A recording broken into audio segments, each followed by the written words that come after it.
السلام علیکم ورحمۃ اللہ وبرکاتہ۔ ناظرین، آج کی دلچسپ اور حیرت انگیز ویڈیو میں آپ بہت سی اہم اسلامی معلومات جان پائیں گے، جیسے کہ وہ کون لوگ تھے جو 300 سال تک سوئے رہے، اور یہ بھی ضرور جانیں گے کہ بدروس بادشاہ اپنی عوام کے کس برے عقیدے سے رنجیدہ ہو کر خدا کے آگے رو پڑا، اور اللہ پاک نے کس طرح بدروس بادشاہ کی دعا قبول کی، اور اصحاب کہف کے ساتھ اصل میں کیا معاملہ پیش آیا تھا۔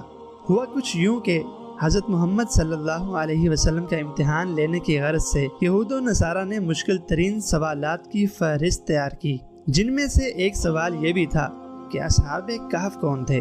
چونکہ یہودی تو نسل در نسل اپنے آباء و اجداد سے اصحاب کہف کا حیران کن واقعہ سنتے آ رہے تھے، لیکن مکہ کے لوگ اس بات سے واقف نہیں تھے۔ تب اللہ تعالیٰ نے ایک سورہ نازل کی جسے سورۃ الکہف کا نام دیا گیا ہے۔ کہف کے معنی ہے غار۔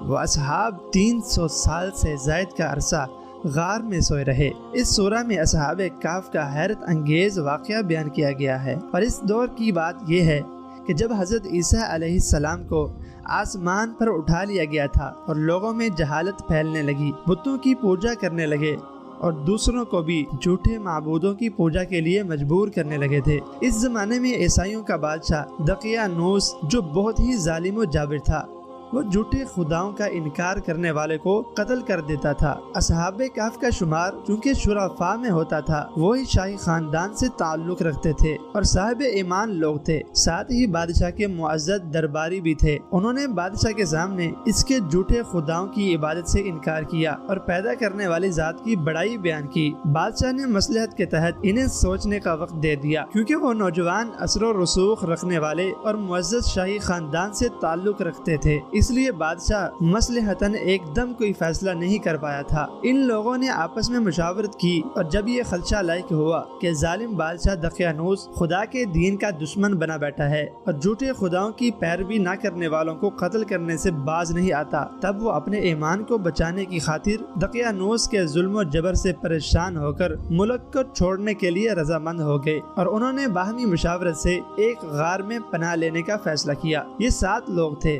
اور ان کے ساتھ ان کا ایک کتا بھی تھا۔ اصحاب کہف کے نام یملیخا، مکسلمینا، کشفوتت، تبیونس، آدر فتیونس، کثاف فتیونس، یوانس بوس، اور ان کے کتے کا نام قطمیر تھا۔ انہیں اصحاب کہف کہا جاتا ہے چونکہ یہ عرصہ دراز تک غار میں سوئے رہے، اسی نسبت سے ان کا نام اصحاب کہف رکھا گیا۔ جب یہ لوگ غار میں پہنچے تو انہیں کافی تھکاوٹ محسوس ہو رہی تھی، جس کی وجہ سے ان پر نیند طاری ہو گئی۔ بادشاہ دقیانوس نے جب انہیں نہ پایا تو فوراً تلاش کرنے کا حکم دیا۔ کسی ذریعے سے معلوم ہوا کہ وہ فلاں غار میں چھپے بیٹھے ہیں۔ تب بادشاہ نے شدید غصے کا اظہار کرتے ہوئے انہیں اسی پہاڑ نما غار میں زندہ حالت میں ہی بند کرنے کا حکم دے دیا، اور کہا کہ غار کے منہ کے آگے دیوار بنا کر رستہ بند کر دیا جائے تاکہ وہ لوگ وہیں پر مر جائیں، اور ان کے چھپنے کی جگہ ہی ان کے قبر بن جائے۔ جس آدمی کو دیوار بنانے کا حکم دیا گیا وہ بھی انتہائی خدا ترس اور صاحب ایمان آدمی تھا۔ اس نے اصحاب کہف کے نام اور ان کی تعداد اور تمام واقعہ ایک تختی پر لکھا،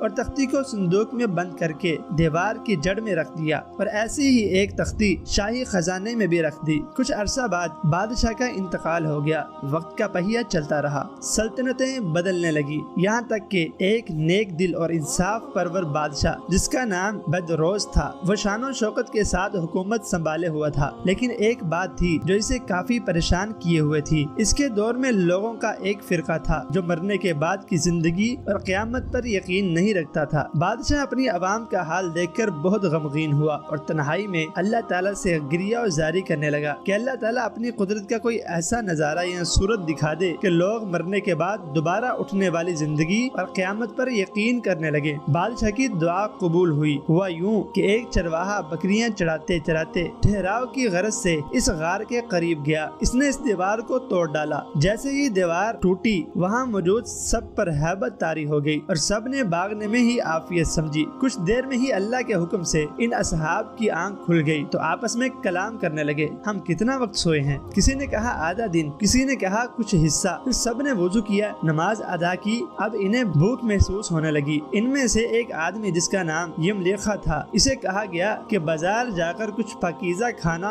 کھانے کو لے آؤ اور انتہائی رازداری سے پتہ لگواؤ کہ بادشاہ کا ہمارے بارے میں کیا ارادہ ہے۔ جب یملیخا باہر نکلا تو حیرانگی کے عالم میں ادھر ادھر تکنے لگا، سب کچھ بدلا بدلا سا لگتا تھا، اسلامی ماحول نافذ تھا اور ہر زبان پر کلمہ تھا۔ وہ سوچنے لگا کہ ابھی کل تو یہاں ایک خدا کا نام لینے پر جان لے لی جاتی تھی، لیکن اب ہر طرف اسی دین کا چرچا ہے۔ وہ نان بھائی کی دکان پر روٹی خریدنے کے لیے کھڑا ہوا اور جب اس نے اپنے پاس موجود پیسوں میں سے اسے سکہ دیا تو دکاندار پریشان ہو گیا اور شک کرنے لگا کہ یقیناً اسے کوئی خزانہ ملا ہے جو اس قدر پرانے پیسے لے کر آیا ہے۔ اس نے یملیخا کو فوراً حکام کے سپرد کر دیا۔ حکام نے سوال کیا کہ یہ پیسے کہاں سے آئے ہیں اور خزانے کے متعلق پوچھا۔ اس نے بتایا کہ یہ سکے اس کے اپنے ہیں۔ حکام نے بتایا کہ اب ان کا رواج نہیں رہا، یہ پیسے تو 300 سال پرانے ہیں اور عرصہ ہوا ختم کر دیے گئے ہیں۔ یملیخا نے دقیانوس بادشاہ کے متعلق دریافت کیا کہ وہ کیسا ہے تو معلوم ہوا وہ تو صدیوں پہلے بادشاہ گزرا ہے، اب تو بدروس بادشاہ کی حکومت ہے۔ دونوں جانب حیرانگی اور تشویش بڑھنے لگی۔ یملیخا نے کہا وہ لوگ تو کل ہی دقیانوس بادشاہ کے خوف سے اپنا ایمان بچانے کی خاطر ایک غار میں چھپ گئے تھے اور میرے کچھ ساتھی بھی ہیں جو غار میں موجود ہیں، میں آپ کو ان سے بھی ملواتا ہوں۔ یہ سب دیکھنے کے لیے سپاہی اور حکام اس کے ساتھ چل پڑے۔ جب غار والے اصحاب نے اتنے بندوں کو اپنی طرف آتے دیکھا تو سمجھنے لگے کہ یملیخا گرفتار ہو چکا ہے اور اپنے ساتھ سپاہیوں کو ہمیں گرفتار کروانے کی غرض سے لے آیا ہے۔ وہ سب دعا اور استغفار کرنے لگے اور اللہ تبارک و تعالیٰ سے مدد مانگنے لگے۔ حکام جب وہاں پہنچے تو وہ تختی بھی برآمد کر لی گئی جس پر یہ تمام واقعہ درج تھا کہ فلاں وقت کو غار میں اتنے بندے اس لیے قید کیے جا رہے ہیں کیونکہ یہ ایمان والے ہیں اور بادشاہ کے ظلم سے بچنے کے لیے اندر چھپ گئے تھے۔ اب حکام کو یہ بات پتہ چلی تو فوراً بادشاہ بدروس کو خبر دی۔ بادشاہ بھی بہت حیران تھا، اپنے ساتھیوں کو لے کر وہاں پہنچا، ان سے ملاقات کی اور تمام واقعہ سنا۔ نرم دل بادشاہ سجدے میں گر گیا اور کہنے لگا اے اللہ تو نے میری دعا قبول کر لی ہے۔ اللہ تعالیٰ نے ایسی نشانی ظاہر کر دی کہ جس سے ہر ایک کو موت کے بعد زندگی کا یقین ہو چکا تھا۔ یہ اللہ پاک کی نشانی تھی کہ 300 سال تک وہ لوگ